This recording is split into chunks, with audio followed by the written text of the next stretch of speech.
उस गांव में कुआं ना होने की वजह से सभी गांव वाले नदी से ही पानी लाया करते थे।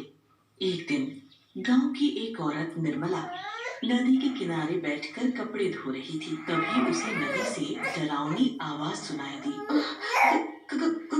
कौन है यहाँ जो मुझे डरा रहा है? अरे कौन है? कौन है यहाँ?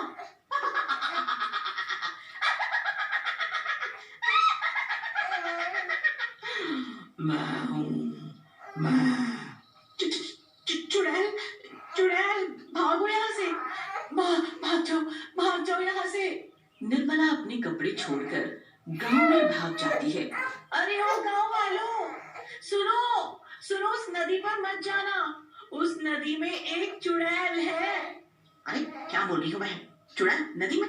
सुबह ही तो हम सभी औरतें उस नदी से पानी भरकर लाई हैं। तब तो कोई चुड़ैल हमें दिखाई नहीं दी। कहीं तुम नींद में तो नहीं हो? अरे तुम लोगों को मेरी बातों पर यकीन नहीं है ना? तो खुद ही जाकर देख लो। भाइयों, चलो तो जरा नदी पर, देखें कैसी चुड़ैल है। सभी गांव वाले नदी पर जाते हैं, पर वहाँ कोई चुड़ैल नहीं दिखती। अरे यहाँ तो कोई चुड़ैल मुड़ैल नहीं है। निर्मला को कोई वहम हुआ होगा। चलो चलो भाइयों, अपना अपना काम करें। गांव वालों को नदी पर कोई चुड़ैल नहीं दिखती। फिर सभी लोग वहाँ से चले जाते हैं। अगले दिन सुबह सुबह सभी नदी पर आते हैं। कोई पानी भरने आता है, कोई कपड़े धो रहा होता है, तो कोई उसमें नहा रहा होता है। चुड़ैल नदी के अंदर थी, तो वो ये सब देख रही थी। ये सभी गांव वाले फिर नदी पर आ गए। ये ऐसे नहीं मानेंगे, इनका कुछ न कुछ तो करना पड़ेगा। तभी नदी पर गांव का एक आदमी सुखिया नहाने के लिए आता है। जैसे ही सुखिया नदी में नहाने के लिए अंदर घुसता है, नदी में अंदर बैठी चुड़ैल उसका पैर पकड़ लेती है। अरे अरे अरे अरे मेरा पैर किसने पकड़ा है? कौन है भाई नदी के अंदर? बचाओ बचाओ बचाओ! चुड़ैल सुखिया का पैर पकड़कर नदी के अंदर खींच लेती है और फिर सुखिया को नदी के बाहर फेंक देती है। सुखिया बेहोश हो जाता है। गांव के कुछ लोग सुखिया को वहां पड़ा देखते हैं। सुखियो, सुखियो, ये तुम्हें क्या हुआ?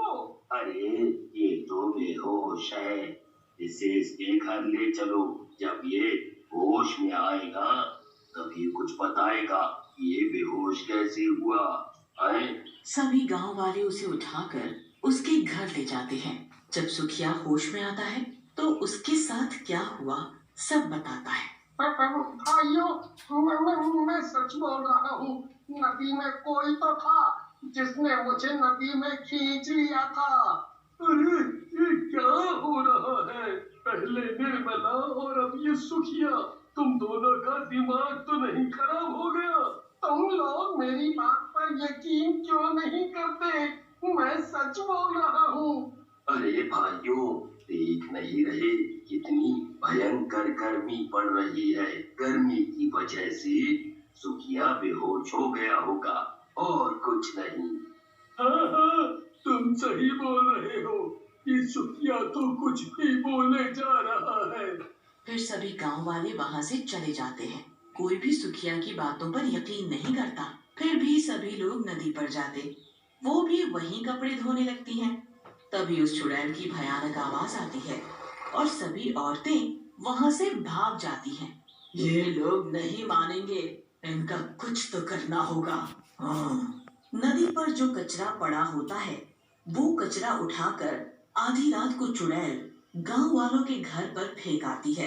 अरे सत्यानाश हो उसका, जिसने मेरे घर पर ये कूड़ा फेंका। अरे कोई है? मेरे घर पे कूड़ा किसने फेंक दिया? देखो जी, किसी ने हमारे घर पर इतना सारा कचरा फेंक दिया है, भला बताओ। ये सब देखकर पारो और मुरली गांव वालों से लड़ने लगते हैं। वो चुड़ैल फिर से आधी रात को नदी से निकलकर गांव में आती है और अब की नदी से ढेर सारे कीचड़ उठाकर शंकर के घर पर फेंक कर चली जाती है। सुबह होते ही रानी